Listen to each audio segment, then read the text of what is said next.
Think you don't have the skills to can or preserve fresh food from your garden? Think again. I'm Erin from the Gwinnett County Public Library, and today we're going to learn a little homestead how-to.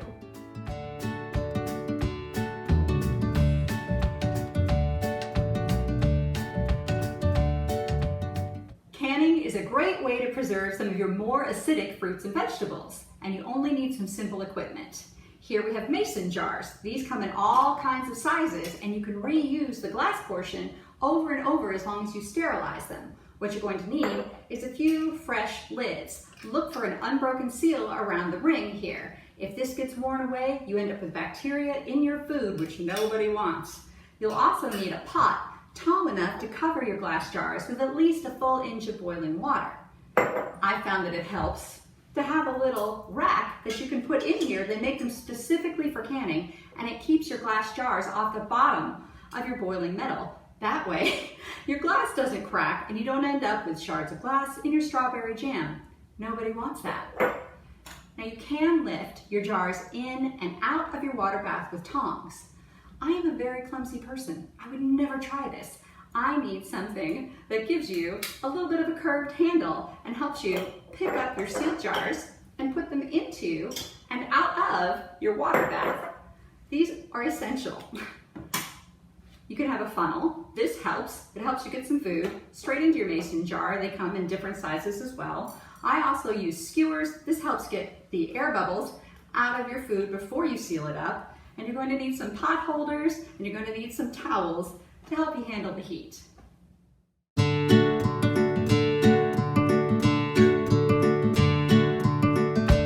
Today, we'll be starting with strawberry jam. I have 3 cups of fresh cut strawberries. Oh, they smell so good. Put them right into a big heavy pan. This is a Dutch oven. You can use whatever you have at home. To that, I'm going to add 3 cups of granulated sugar, and I am just going to start smashing that up. You're going to smash up the strawberries. This reduces your cooking time, and it helps you keep some of that fresh strawberry taste in your jam. I'm also going to add 1 fresh grated Granny Smith apple. Now the reason you add the apple is because the apple has pectin, and that will help you thicken up your jam without you having to add a lot of extras to your fruit. Last but not least, we are going to add 2 tablespoons of fresh lemon juice. This raises the level of acidity in our jam mixture and keeps bacteria from growing in our food. And we're going to take this to the oven, bring it to a boil, and we're going to stir while we keep it boiling between 217 and 225 degrees for a good 20 to 25 minutes. Let's go.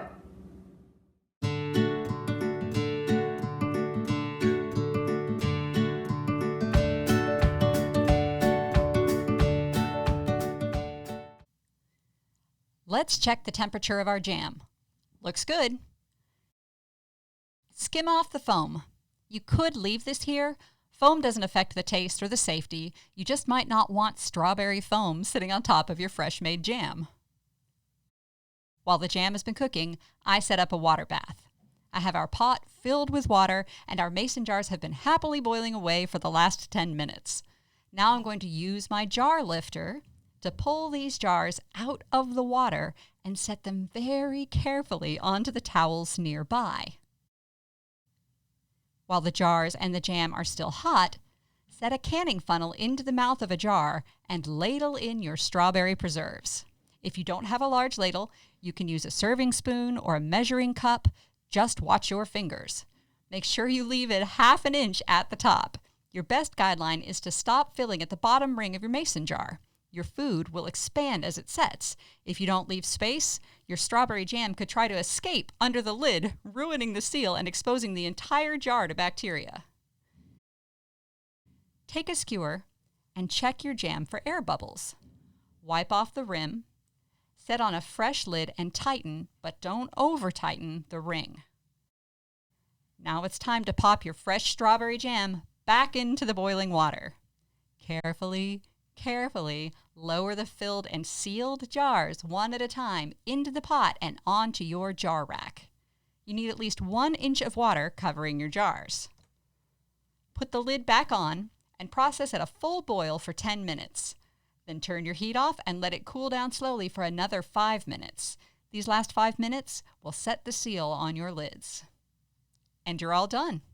It's that simple. There are many other ways to preserve your homestead's harvest besides canning. You can freeze, dehydrate, or pickle your food.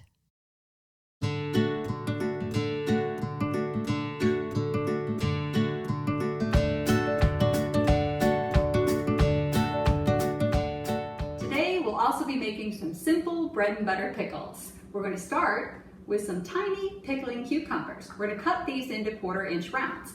I have about 2 pounds right here. We're going to put these right into our bowl.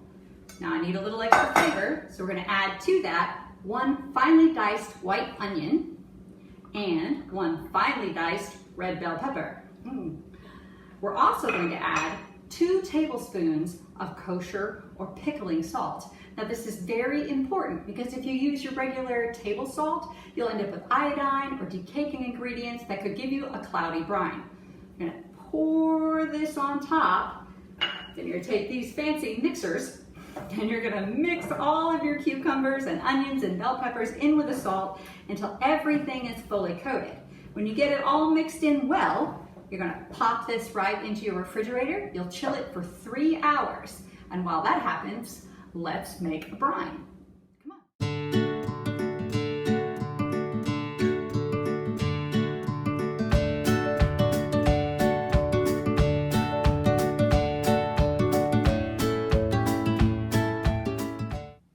Now, pickle brine can be pretty straightforward. We're going to start with 3 cups of apple cider vinegar. Pour it straight into a saucepan. To that, we're going to add just 1 cup of water. We don't want our vinegar to overwhelm the taste of everything else we're putting in our cucumbers. We're going to add 2 cups of sugar. See a lot of recipes that add more sugar. I don't like my pickles too sweet. You can add more if you need to. You can get pickling spice. Usually you find it in the refrigerator with all of your other pickling, canning ingredients. Today, we're going to make our own. I'm starting with 1 tablespoon of mustard seed. We're going to add 3/4 of a teaspoon of turmeric. We're adding 1/2 of a teaspoon of celery seed, and then just a pinch of cloves. We're going to add all of this together. We're going to stir it up, bring it to heat on the stovetop, then cover it and set it aside. After 3 hours have passed, take out your vegetables and drain them. Pat off any excess water with a paper towel.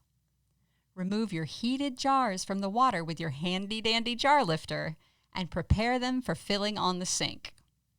Using a canning funnel if you have one available, fill each mason jar to the bottom of the rings with chilled veggies. Bring your brine back up to a boil. As soon as it bubbles, carefully pour it over the vegetables in the mason jars, filling any space inside, leaving just a 1/2 inch at the top for air to escape. Once again, run a skewer into your filled jars to make certain you don't have any sneaky air bubbles just waiting to break the seal on your lids. Wipe the rims and set the new lids on top. Tighten, but don't over-tighten your rings. Set your jars back into the water bath. Pickling is a little different than canning preserves. For these, we're going to bring our water up to 185 degrees and let our pickles process for 30 minutes.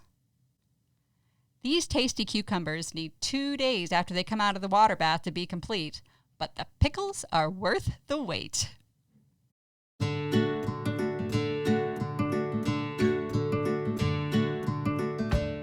Now there are lots of ways to reduce, reuse, recycle when it comes to your mason jars. You could lose the lid, refill it with household goods for a small display. You could sterilize it quite well, put it through the dishwasher top and bottom, fill it with your dry goods to keep it safe in the cabinet. You could drop a little tea light down inside for a little indoor-outdoor lighting, or if you're feeling brave and a little bit crafty, I could show you how to take this and put it together for a refillable farmhouse-style hand soap dispenser. Let's try it. Using a hot glue gun, glue the center of your mason jar lid to its outer ring. Once that hot glue is set, grab a screwdriver and punch a small divot, marking the center of your lid. Now don't panic. This step is simpler than it looks. Very carefully, wearing eye protection if you feel unsure, drill a wide hole through the divot you marked on the center of the lid. Bend back any rough edges the drill may have pulled up. Carefully remove the pump from a clean, used, disposable hand soap and slip its stem into the opening you've just created in your mason jar. Hot glue the hand soap pump onto your lid and voila! Reusable hand soap dispenser. You could decorate this any way you want and it can be used over and over. 2 days later, your pickles are ready and your jam is chilled. If you wanted to check your seal, you just pull your rings off. Feeling lucky, pull on that top, look for a depression. It should hold until you take a fork and pop it open manually when you're feeling snacky. And that's everything. That's it for this month. I'm Erin with the Gwinnett County Public Library. You go out there, put up your harvest, enjoy your food all year round,